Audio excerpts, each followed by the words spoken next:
Thank you very much, Liz, for organising today's session. Welcome to everybody who's joining us.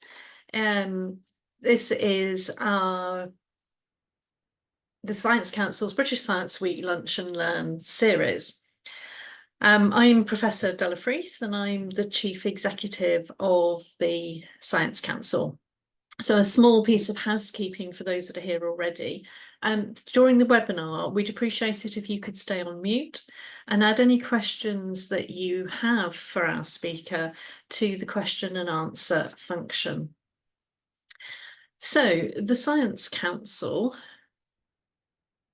the work of the Science Council falls into 4 areas: membership and community, professional registration, policy and influence, equity, diversity and inclusion. And I'll say something brief about each of these in turn. The Science Council is a membership organisation for over 30 professional bodies and learned societies across the breadth of science. Collectively, they have 320,000 members. So these organisations, whose logos are on the screen, include the disciplines in science you'd expect: chemistry, physics, biology, and for our speaker today, the Geological Society. But also a lot more organisations, some of which you might not have heard of before. They're extremely important in their disciplines and across society as a whole. So the Science Council is a broad interdisciplinary community through which people who might not otherwise interact can come together in beneficial ways. They can amplify common messages. They can gain from multidisciplinary working and knowledge exchange. They can gain from diverse perspectives and the different approaches to problem solving and innovation that brings. We also provide a voice on policy and ethical issues affecting the science community, fostering debate and the exchange of ideas across the network, and engaging with external stakeholders. We support our member organisations to be more effective in meeting the needs of the science community, including attracting the next generation into fulfilling science careers. This links to equity, diversity and inclusion. It also links to our professional registers and to our work with employers. Equity, diversity and inclusion is intrinsic to all we do, and we support our members to share and learn from one another, which of course includes seeking and accepting the right degree of challenge. We firmly believe that a more representative and diverse science workforce is beneficial for society. Core to the Science Council's mission is promoting and recognising professionalism in science. The Science Council sets the standards for 4 interdisciplinary professional registers. These recognise workplace competencies and encourage career-long professional development and ethical, sustainable professional practice. Registrants demonstrate commitment and competence in 5 areas, which are shown on the right of this slide, and they agree to follow a code of professional conduct. As part of our commitment to equity, diversity and inclusion, we take a particular interest in vocational routes into the science workforce, such as T-levels and apprenticeships. We're grateful for grants from the Gatsby Charitable Foundation, which helps support this work. For example, we've mapped around 30 apprenticeships to our professional registers, and we're able to offer shortened application routes for professional registration after completing a mapped apprenticeship. Over time, many registrants entering via these routes will progress through the registers to become chartered scientists. The Science Council also works with a wide range of employers who are committed to developing, recognising and rewarding their scientific workforce and promoting professional registration. This slide shows a group that we call employer champions. They have worked with us to embed support for professional registration. Other employers also work closely with us. Member organisations of the Science Council play a valuable role in promoting and supporting continuous professional development, CPD. The boxes on this slide display key benefits of CPD, both for individuals and for society. This week's Lunch and Learn sessions may form part of your CPD. We would like to thank the Association for Accredited Learning for endorsing this week's Lunch and Learns as accredited CPD. So, British Science Week 2024, we have 3 Lunch and Learn sessions. Before I introduce our speaker for today, I'll go back to the housekeeping matter in case anyone's joined while I've been speaking. We'd be grateful if you'd stay on mute throughout the session. And if you have questions for our speaker, could you add them to the question and answer function within the software here? It's my great pleasure to welcome today's speaker. Professor Christopher Jackson is a Professor of Sustainable Geoscience. He's an active science communicator, featuring recently in TEDx talks, and he was in the 2020 Royal Institution Christmas lectures. I remember it well. Chris is going to talk about his journey in geoscience communication. Chris, over to you. Thank you so much for the introduction, Della, and see a full screen image of me educating myself, which is, you know, as a scientist, you're never too old to learn. So yeah, no, thank you so much to Liz and Della for inviting me to kick off this week's Lunch and Learn series as part of British Science Week. It's a huge honour to come here. I never thought I'd be a scientist, so to come and speak to other scientists about talking about science is kind of bewildering, but hopefully informative for you in the audience. So let's get started by asking a really simple question. What is science communication? Well, formally, it's really easy to define. You know, it's the practice of informing and inspiring the general public, typically, or lay people, as some people like to refer to them, about scientific knowledge. You know, we can do that in a number of ways: journalism, podcasts, movies, TV shows.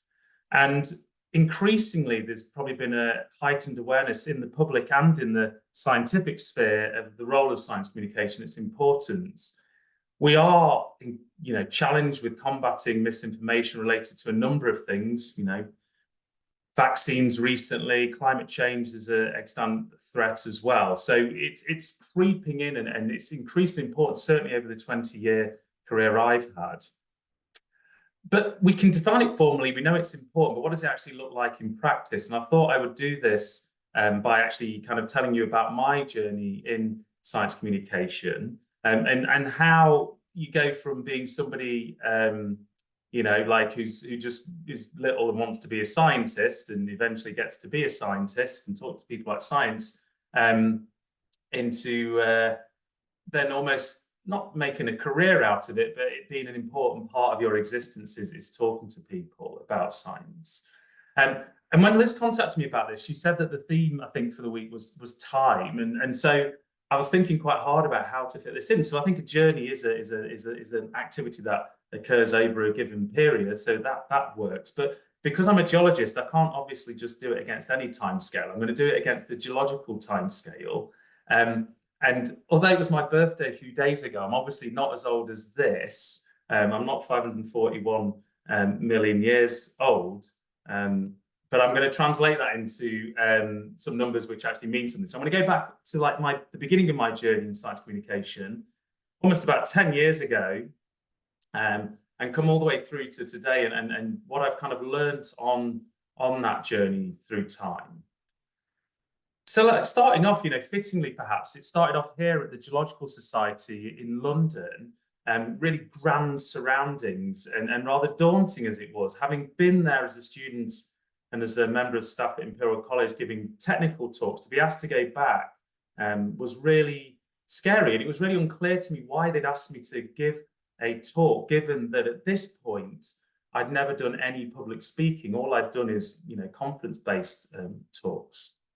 So I kind of panicked, you know, what could I possibly talk about that would be engaging for a public audience? And I actually picked a rock type called salt. So halite is the technical name, but it's the same salt you put on your chips. And I found that really interesting and important from a scientific point of view. That's not important for this talk, but really critically, I thought it was it was an easy place to land a scientific talk by giving the audience in the room something that they immediately recognized, salt. And in fact, in the abstract, you can't read it, it's too small, but I said salt is not simply for putting on your fish and chips, because I thought instantly people will know what that is, and hopefully then their interest would be piqued about scientifically what was there to learn about this. And I think this is one of the key learnings from my 10 years or so in science communication, is that no matter how nerdy you eventually go on to become in your talk, framing the overall subject in a way that is recognizable to your audience can be a very useful narrative tool. Shortly after that, and this is in what the time period known as the Cambrian, I was asked to talk at one of the first ever Pint of Science events in the Hoop and Toy pub in West London. As some of you maybe know on this call, the ethos of the Pint of Science talks is that it takes science and tries to put it into very public venues and to make it more accessible. Now, you can question whether putting science talks in a pub where some people don't or can't go is making it accessible, but it's certainly, the ethos was there to take science into a place where science typically wasn't talked about, it wasn't thought about, and you could engage people in a new and novel atmosphere. So counter to that grandiose setting of Burlington House in London, in just a grubby pub in West London. And in that respect, it shared a lot of similarities to things like soapbox science, where women and gender and non-gender conforming people can give talks, in that case, outdoors, in shopping centres and in parks and so on. And I think that's a really powerful vehicle for taking science around and making science more approachable and thus more accessible. So my experiences were kind of really strongly contrasting in that respect. One was a very kind of stiff learner society. The other one was like this Wild West pub in West London, where everybody had been drinking all afternoon before I kind of got on, including myself, by 8 o'clock.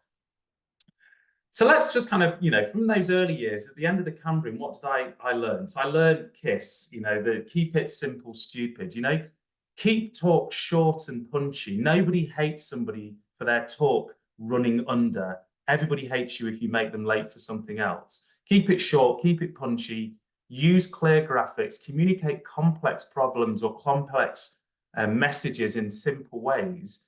And you can, and like my first ever talk at the Geological Society, don't be afraid to root the talk in something which is everyday. In my case, salt and fish and chips, but it at least gives people a point of entry into what you're going to be talking to them about. Don't be afraid to use multimedia, music, videos, take along samples. It doesn't, the science doesn't need to be simplified to the point of being untrue. But what you're doing is giving people multiple points of entry into kind of learning something from what you're talking about. For some people, that might be visual. Some people may be auditory. Some people might be tactile. It might be actually touching things. And that also makes science more accessible for people who have who have disabilities or who learn, neurodivergent conditions. So it's a really powerful way of broadening your audience, in fact. And contrary to what I thought before, science isn't just a one-way endeavor, it was a chance for me to tell the audience about what I really was excited about, but also, I started to learn in those early years about this importance of what we now kind of talk about as science literacy. So they don't need to know about salt. They don't need to know about something specific you're talking about. What's really important is that they're being made aware of the scientific process, the posing of questions, how those questions are answered, the uncertainties resident in science, how that might then translate into policy in their everyday life. So actually, there's a bigger thing going on than talking about your one specific theme. And there's this opportunity to talk to people in strongly contrasting spaces, adults in grandiose learning societies, adults in pubs, visiting children in schools. I did a lot of that in the first 2 or 3 years. I went to a lot of village halls around London, talking to audiences with an average age of 70 in these kind of amateur societies talking about geology. So lots of different vehicles and mechanisms for talking to people. So let's move forward, a few few million, hundreds of millions of years to the end of the Carboniferous in 2017, when I got the call to go to the Democratic Republic of Congo. And I thought I'd just show you a little bit of what that experience was like. Experience for me, you know, like this is like the most showbiz like version of science communication, you know, like slogging it out for 3 weeks in the Democratic Republic of Congo and then boiled it down for 2 hours. You know, it did certainly open my eyes to how science communication occurs through the lens of television, something I've not done before. You know, I've done talks primarily, and then getting an idea about how that works. And so I'll come back to that when I summarize the lessons learned.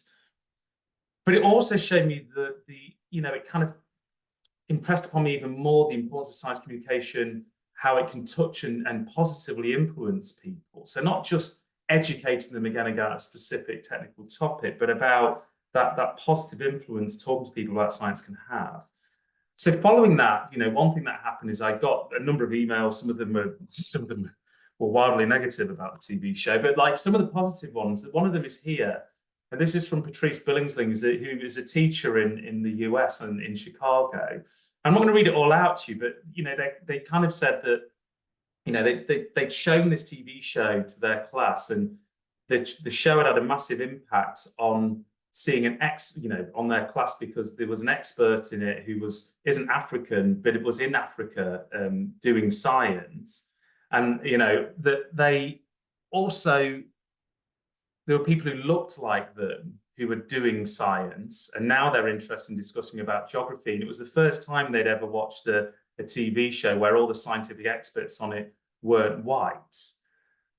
The last important point there is that there was a very strong effect on the girls in the class in particular, seeing us traveling out there and doing science, in that they felt that historically and probably in practice they've been pushed away from maths and science when they express an interest in it.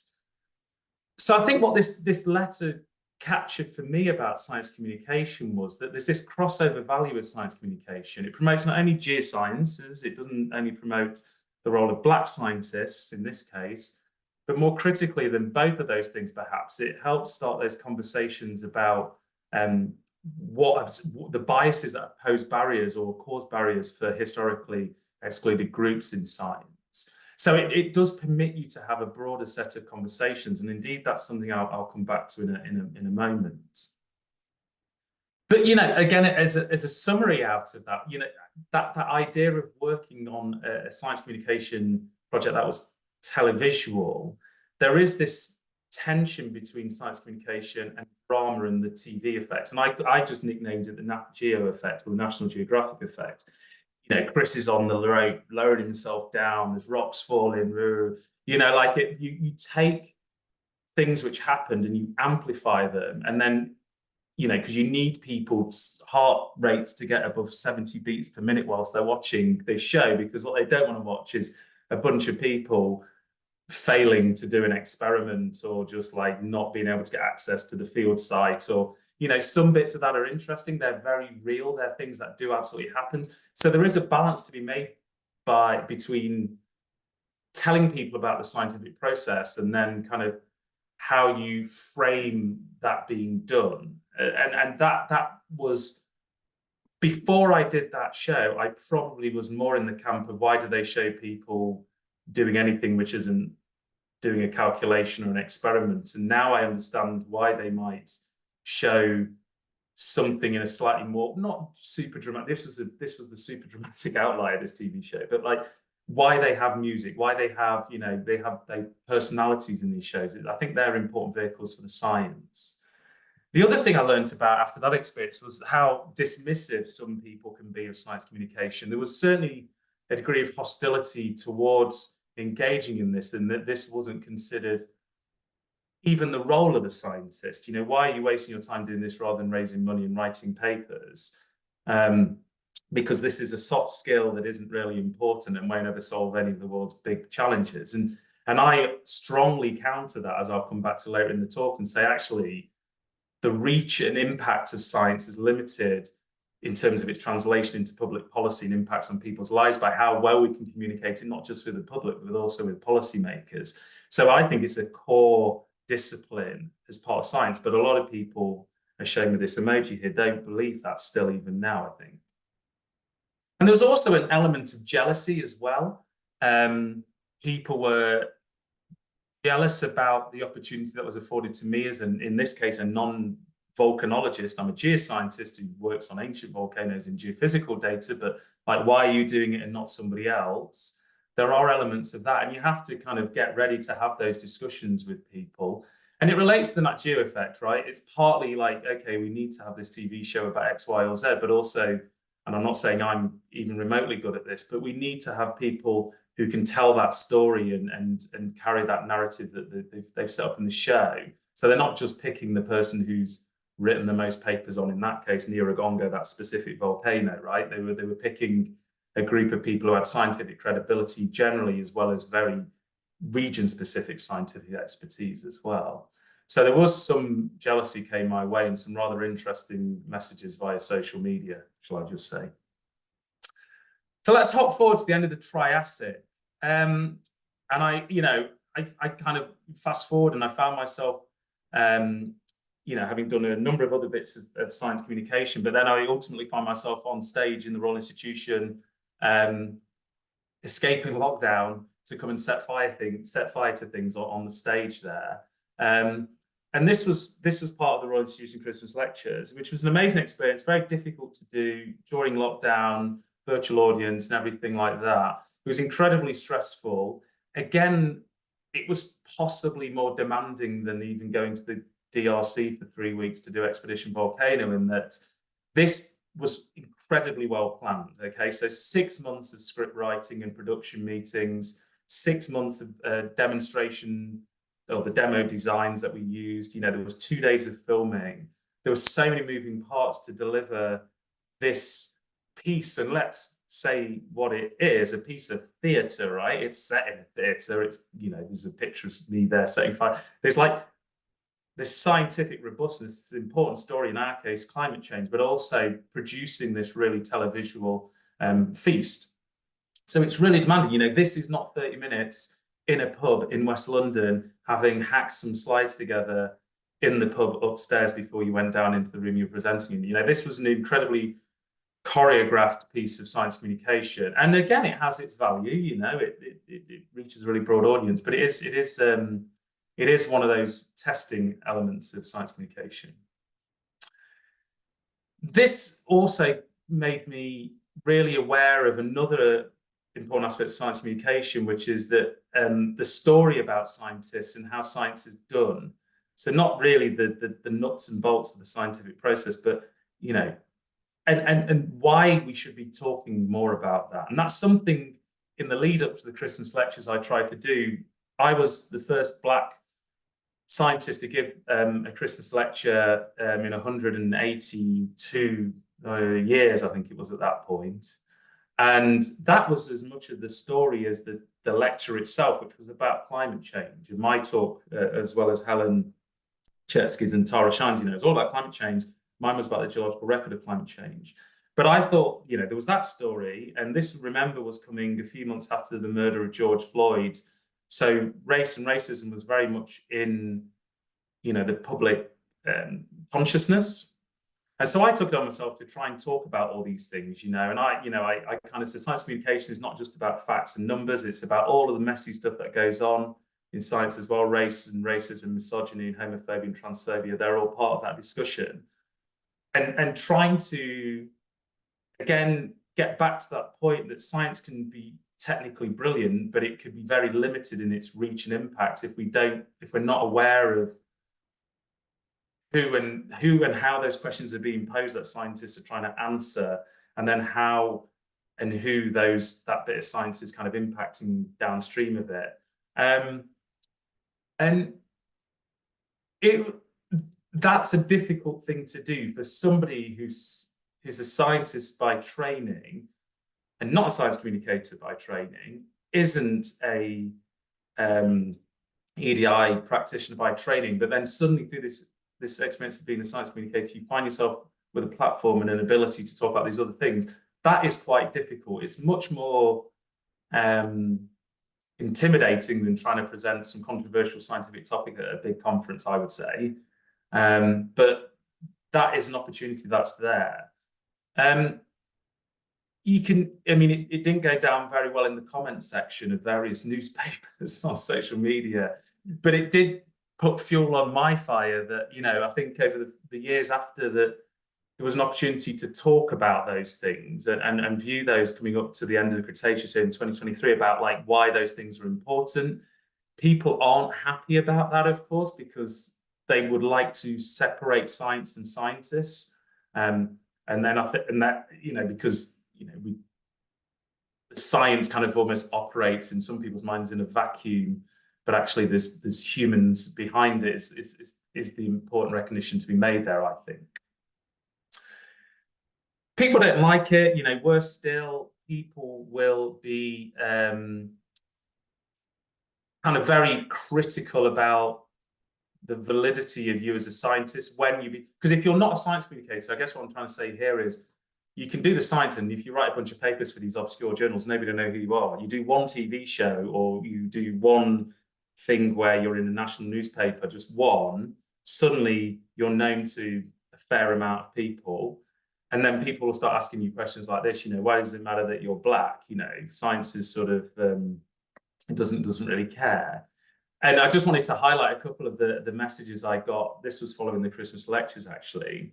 In that when there was this commentary about me being the first black scientist, but there was all this discussion about exclusion of a much broader suite of people from science. And I deliberately, obviously, made those comments about a broad suite of people. It was felt that by talking about racism and discrimination more generally, that that was fueling the fire, that was making the problem worse by recognizing it. And, you know, something I strongly disagree with, because I think you can only tackle a problem if you know it's there and you know you can sort of start to collectively combat it. People don't like that. And, you know, in my personal case here, where I was asked to do this Christmas lecture, and somebody said, you know, he may be qualified, but if anyone believes whoever makes these decisions didn't go out their way to get a black professor in these times of wokeness and virtue signaling, you're kidding yourself. This is as racist as picking a white person simply because they're white. Now, what was interesting is I was approached about the Christmas lectures in March, I think it was March 12th, by the then director of education at the Royal Institution, Don McDonald, asked me to do it. So this was months before George Floyd was murdered, before racism was bad, right? So this, you know, they were kind of saying that I was picked because of that, but actually it happened beforehand. So, you know, even when you take that out of the equation, people still doubt you. So to summarize kind of up to the end of this period of, you know, time that I've got the Paleogene here, like what did I learn from that period? Well, science communication can put you in the crosshairs and open you up to very public criticism. You know, in this, you know, those controversial topics, climate change, the same can be said for people working in other areas of science around sexual, you know, orientation, gender identity, sexual identity, COVID recently as well. Things which public feel are having a direct and ready impact on their lives to varying degrees, of course, you know, like some political parties would care to think that, you know, this is a thing that people are talking about in the cafes of Stockport worried about, you know, but like some of them are, some of them aren't. Like there is that issue that the public are really hyper aware of them. Therefore, when they do get any airtime in that public sphere, people are very happy to then be very critical about you. Effectively, people don't care that much, I learned, about volcanoes and salt, right? What they care about are these much bigger hot topics, which are much more politically sort of sensitive. And that makes the role of the science communicator quite difficult, I think. You know, and I'll be honest, you know, this was one of the most difficult experiences I had with Christmas lectures, and you know, all power to the people who are actual climate scientists or who are working on some of these issues presently, because, you know, there is a lot of hostility out there. I think it's worth kind of standing up to these things and maintaining, a stance in science communication. For me, I kind of worked through those issues, and it kind of gave me additional opportunities. One of the funniest things I ever got to do, putting all the horribleness aside, I got to be Graham Norton's last ever guest on his BBC Radio 2 show, which was kind of random, talking to him about the scientific process and things. So that was quite good fun. Did a podcast series for Audible. I even got to eat a 6-course meal on the Great British Menu when they had a science-themed episode. So like all of these super random things appear out of nowhere. And then you get a chance to talk about like lots and lots of different things. And it is that platform that allows you to talk about things that are equally as important, science related, but equally not just about the nuts and bolts. But just moving forward to today, at the end of our geological timeline, what's coming next? So next month, I think it's coming out. There's a BBC Two show about some of the new discoveries at Pompeii. And I was fortunate to be out there a few months ago doing some filming, looking at the kind of the experiences of the people in Pompeii during the eruption that kind of put paid to the city. So that should be quite good fun. So keep an eye out for that. And I kind of wanted to spend the last, say, 5 minutes or so kind of like zooming out of my specific story in terms of things I've been fortunate enough to do, and conclude and say, what else have I learned, and what do I think are some of the key challenges we scientists, assuming there's majority scientists on the call, we scientists have to tackle to successfully communicate science to those who need to know about it. And I think one challenge is I've learned there's a very broad public, okay? There's the policymakers, the opinion leaders, the people who effectively, tell us whether or not, like during COVID, whether we can leave the house or not, right? There's these people who are very powerful in terms of our daily lives. Below that, there's a bunch of people, and there's lots of literature around this. This is from a Finley et al. Paper where they look at this thing called the residual public, saying science illiterate, which is, not the most helpful language they use in that paper. And they're saying that, a third to half of people are in that category. We have science interested people, and then we have science tuned. And then they're all kind of feeding their attention up to, like, the weird thing about this pyramid is it makes it look like the policymakers are even more hyper-tuned and more aware than we are. And I'd argue that's not remotely the case. But what I take as positive from this survey, the self-reported survey, was that, anywhere between like 50% and 70% of the public are at least science interested. And I think that's a really good place to start as a science communicator, rather than somebody saying nobody cares. I think if people are interested, you can at least move them to being science tuned, or giving them that additional piece of science literacy where they sort of understand the importance of science, so that when information is coming down to them from policymakers, they are able to filter it, critique it to some degree, and be comfortable with those science-based policy decisions. I think another challenge is a concerned public, and this is certainly true for geosciences. People are, raise an eyebrow when you start to talk about geology, oil spills, mine dam tailings bursts, fracking, induced earthquakes in the UK. There are all these things which, in some spaces, you're already entering a room to talk, or you're doing something where you come across a combative public, because the social license to enter that space and talk about this thing has to be earned. Or maybe it was earned before and it's been lost because of one of the things on this slide, let's say. So I think that awareness and not becoming too defensive when communicating science about a public who are concerned, how do you work with them? And I think it's far too common, I see it still now, where people are like, the public are idiots, they're just NIMBYs, and that, and there is no, and not only has that been disproven by scientific studies that there's so much work done on that not actually being a thing, but people just find it easier to just say, oh, it's too complicated for you to understand, You just don't like us. So I think the concerned public is a real thing, but I think it's again something we can positively work with. Another challenge is a misdirected public. You know, in terms of geosciences, think about like where public cognitive models of the Earth come from. You know, like films like this. You know, the Earth tearing apart in 2012. You know, when's the rock going to come and save me? You know, like there are these images which and this culture and this belief system that builds up from movies and TV shows that makes the Earth just look inherently mysterious and dangerous, like we don't know anything about it.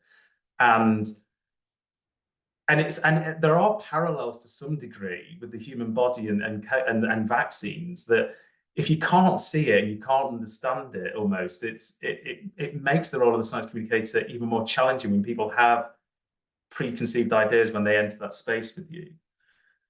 We have a confused public as well, rightly so, again, in terms of geosciences. The planet's bloody huge. How do you know what's in the center of it? The geological timescale we've just gone through in terms of my career is bloody long, 4.5 billion years. How could you possibly know what happened 3 billion years ago? You know, these are understand. I don't understand these questions sometimes. I find it hard to imagine what happened 12 million years ago. But the public have even got that professional training in this case. So we do have a public which might be confused about things as well. And we need to, by using the KISS method, keep it simple, stupid, make them leave any interaction they have with us feeling like, my aim is always to make the public leave feeling super clever, that they want to go into another space and talk to people about what they learned. And we might have an untrusting public as well. You know, if you go and look at studies of public trust in science, universities, independent science bodies are often viewed very highly. Guess who's at the bottom? Politicians, decreasing trust, yet it's them who these science-based policies are coming into the public from. Weirdly enough, though, is shown here, the responsibility for a lot of the science and engineering projects that we have, and this considerable amount of funding, is coming from government. So it's a real thorny one to get your hands around. The public trust these people at the top. They have little trust in the people at the bottom here in the bottom left, but it's the people on the bottom left who are ultimately kind of underpinning a lot of the work or supporting a lot of the work by the people at the top. So there is that challenge that we need to try and build public trust. And I think transparency goes a considerable way towards doing that. Telling tales, you know, we can use lots of media narrative devices. We can tell stories as well, rather than giving people this bunch of graphs and facts and figures and go and suck it up and work it out. You know, we can tell people stories.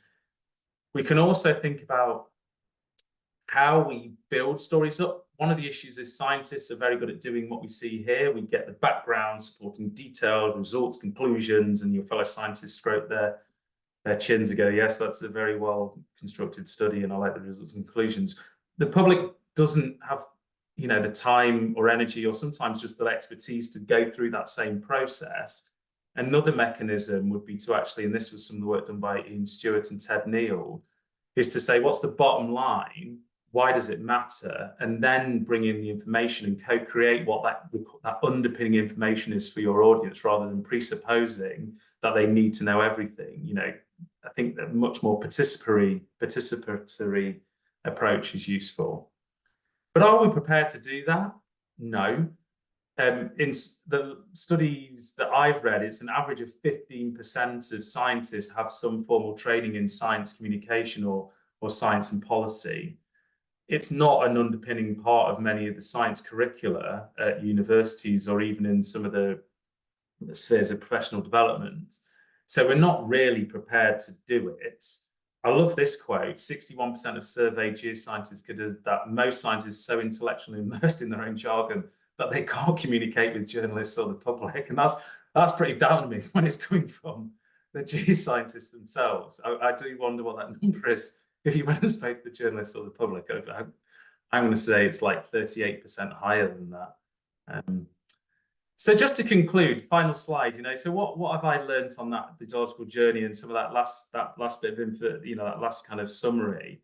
I think this saying sums it up for me. You know, the plural of anecdote is not data, it is science communication. It is not simply heaping more data on the fire, and on the public. It is how we communicate that, and also building trust with the public by actually co-creating some of the way in which and what they receive in terms of the messaging about what we're doing. So I'll stop there, and I'm happy to take any questions you might have. Thank you.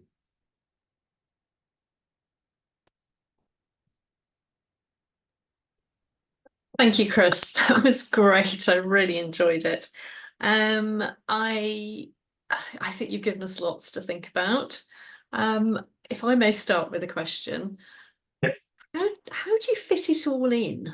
And how do you protect time to do things that are important? Because the things you're talking about here, realistically, in all the areas that you are working on, they just take a long time, and yet time is a finite resource. Yeah, so I'll answer in two ways. How did I do it? It's a lot better I'm not in academia. I can tell you that now. It's a lot easier because I have, work support, and yeah, there's just lots of less demands on your time from work. How did I fit it all in? I think I was quite ruthless with my time. I just valued it quite a lot, and I just kind of made time for it, and I kind of didn't do some other things, I think. So I think going back to that dismissiveness of some of my colleagues and people I came across, I just ignored it. I just thought it was really important. Having said that, I think what we should be doing is professionalizing the practice of science communication, right? So we should not be forcing people to do it in their own time. We should be saying an integral part of your role, and this is quite controversial, an integral part of your role is that you should go out and talk to people about science. I say it's controversial because lots of people say, well, some people, I just don't like doing it, or I'm not very good at doing it.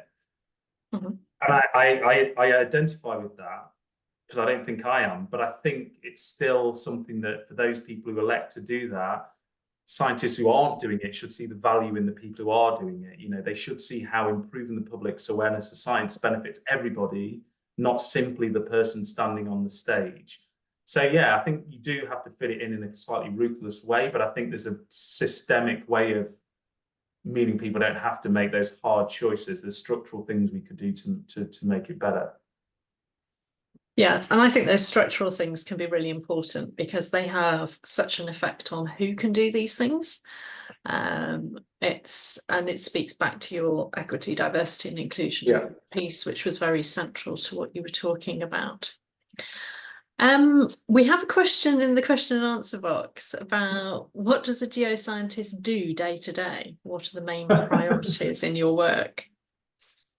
What do we do?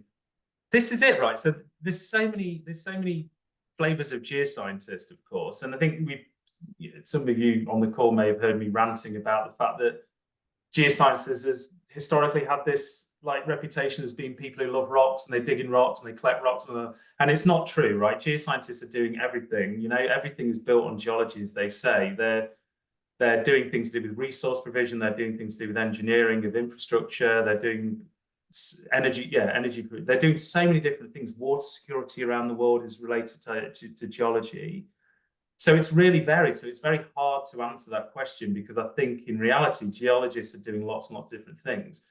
Me personally, before I came on this call, I spent 2 hours in a meeting, and I'm working on a project which is looking at how to store the UK's legacy nuclear waste from the 30s, 40s, 50s, and 60s, where to store that in a geological disposal facility underground. So that's one of the things that geologists are working on, is how might we engineer a facility to store nuclear waste, which is better than the sheds in which the nuclear waste is sort of currently being, the facilities which are at the end of their design life. So that's what I was doing, is looking at the rock properties, looking at high energy physical imaging. How do we image down to 2 kilometers? How do we understand what the structures of the earth are like down there? So it's a really widely kind of spread set of things we do, but that's what I think makes it an amazing discipline, is that it's really broad and it's really, really, really important. I would say that, of course, but No, you carry on saying that. I think we all need to believe in our disciplines. So we have a question about, do you think it's more important to target the next generation, so school and young people outreach, or the general public, as one of your slideshows classed as science illiterate? I think you have to target both, of course, right? Because you're not going to get science doing its best work if you targeted only school children, because the people who are making decisions, my kids aside, are not school children. You know, they are grown-ups, and they are people with political power and so on. So I think we absolutely have to be doing still that bit. We still have to be talking to the people who make decisions. I think then, you know, we do have to then be balancing that with educating the next generation so that they are not like, one thing that really annoys me about science communication sometimes is people saying, I want basically people to become scientists.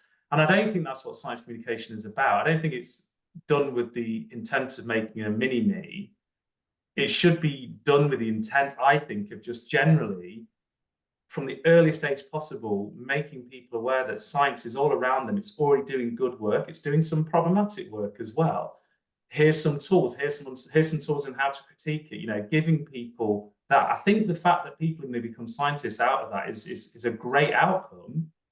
But I think the prize is bigger than that. I think it's that, because they're the people who are going to go on to vote. They're going to go on to, you know, become policymakers themselves.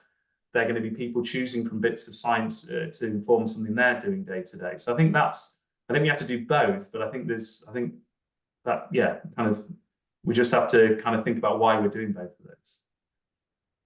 Thank you. Trying to link the questions together so that they smooth one to the next. So we have a question about Chris. It's hugely interesting. If you'd known in advance about the trolling, jealousy, and so on, would you have gone ahead anyway? And for those who are put off by that idea, what advice would you give? Yeah, because I'm stubborn and I don't listen to people like that. I listen to people who I care about. So, you know, yeah. So for example, like when I went to the DRC, one person was very critical of me for going when I had young children. So I think, yeah, at that point we had 2 children going to the DRC for 3 weeks, and we were very you know, like quite critical about it and how irresponsible it was to go. And so I spoke to my wife and I said, what do you think? She was like, of course you've got to go. You know, it's an amazing experience. There's not enough black scientists on TV. Geoscientists, you're always moaning about how, you know, so you like, that's not to say it's easy, and that's not to say everybody's got that support network, but certainly in my case, that was really straightforward. You know, that, and I can be combative when needed. So with those trolls, it's sort of fine.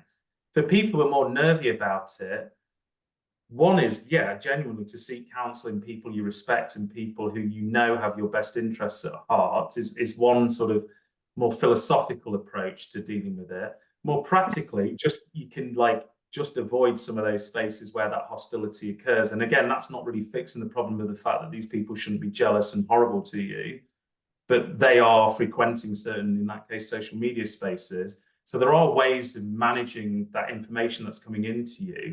It didn't bother me that people were being horrible to me in the comment section in the Daily Mail. I was just like, okay, it was fine, whatever. You can reply sometimes in a mild manner to them, or, you know, you can pick and choose that. But I really hope it doesn't put people off, because I think the prize is so big for what we would like to do as scientists. I think we can't have bullies sidelining people with, you know, the intent and talent to communicate science really well. Yes, and you use the word bully, and I think that's really appropriate.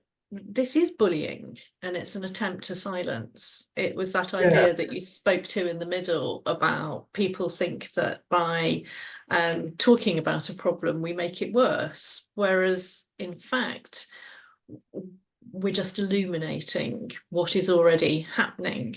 I hope that perhaps that one of the ways in which you're open about what it is that communicators face might help people to realise that this bullying just isn't acceptable. And this is not how we progress as humans. We progress by listening to each other, not by shouting at each other. So I'm glad you raise it as an experience, because many people might not think that that happens when in fact it does. Yeah. I've got some more. Some comments in here about how impressed people are with your dealing with trolling. Looking again at the questions and answers, do you feel the need to sell yourself and your subject when you talk, or do you just, in inverted commas, talk to interest people and take them with you? That's quite an interesting question, isn't it? Do you think there's a difference between those two things? Yeah, I think there is, and I think I tried to capture that in my first summary bit where I said, what did I learn from up to the end of the Cambrian? You know, I used to think of science communication as being that one-way communication where it was like me excitable like a jackrabbit talking about how great everything was, and like all I was trying to do is tell them what I did. I didn't really at that point see the value more generally as to why them knowing it might be useful. I thought it'd be nice if they liked it because they like me. I thought it'd be useful if they liked geology, but I wasn't really sure why. I just thought, well, you know, I'd rather they like it than dislike it. But practically now, 10 years on, I can see how having a science savvy public would benefit us, you know, globally in terms of what we're trying to do, right? And therefore it's irrelevant it's me, it's irrelevant it's geoscience to some degree. What's important is that they've got a scientist in front of them talking them through the scientific process. I mean, it is important, geoscience, of course, but I mean, it's part of a bigger picture, right? What we're trying to do. And I think that's what I've learned in that 10 years. So yeah, hopefully that answers the question. Thank you. Jenny's asked, do you think that TV and visual media is the best way to communicate science with the general public? And are there other mediums which we could be making better use of? I think it's just one way, right? I think you know, you get 10,000, 100,000, you know, millions of people watching TV series, not just immediately, but with Play Again or iPlayer, you know, people watch them over decades. You know, people are still have geography lessons about volcanoes and society based on Expedition Volcano, and that was 7 years ago. So I do think it's a valid measure, but I think that's it, right? We need to use all of the different techniques, everything from, you know, good social media use all the way through to some super glossy TV show, through to Royal Institution Griffiths lectures, Infinite Monkey Cage. You know, there's lots of things which are, you know, life scientific. You know, there are things which are really ingrained in the psyche of at least a certain demographic, because, you know, having just caught myself there, the problem with a lot of things I've just mentioned are aimed at a certain socioeconomic group, right? Largely, you know, because they're either on certain radio stations, they're expensive spaces to go into, they're intimidating they're off-putting for certain groups of people. Therefore, having vehicles for getting science into other places needs other things, right? You need to be able to use things like, you know, school visits, which I've done a lot of. You need to think about things that are integrated into the national curriculum, because then everybody has access to it. They don't need to pay 30 quid to go to a Royal Institution discourse talk on a Friday night or whatever it costs now. You know, and it's in London. So we need to use all of the tools we've got available to us. I at least don't have an answer as to one of them's better than the other. I don't think that's the case. Personally, I don't think it's the case, but maybe somebody else has got a better answer and thinks that, okay, the numbers suggest that we get more and better educated science public if we use podcasts. I don't know. And I think you spoke to it early on in your talk as well about Pint of Science, and you acknowledged there are some problems with pubs, but it's another avenue. And the soapbox science, and you know, perhaps there are opportunities to pop up at all kinds of free public events if there are enough public science communicators out there who want to be enthusiastic about science and help break down misconceptions about science. So I think there's plenty of opportunity for that. So Chris, we're getting close to the end of the time. So I think I should take the opportunity to thank you so much for talking with us today. I've really enjoyed it. You are an amazing and an inspirational speaker. I have a particular interest in your disciplinary area as the incredibly proud parent of a geologist with the geologists in the family.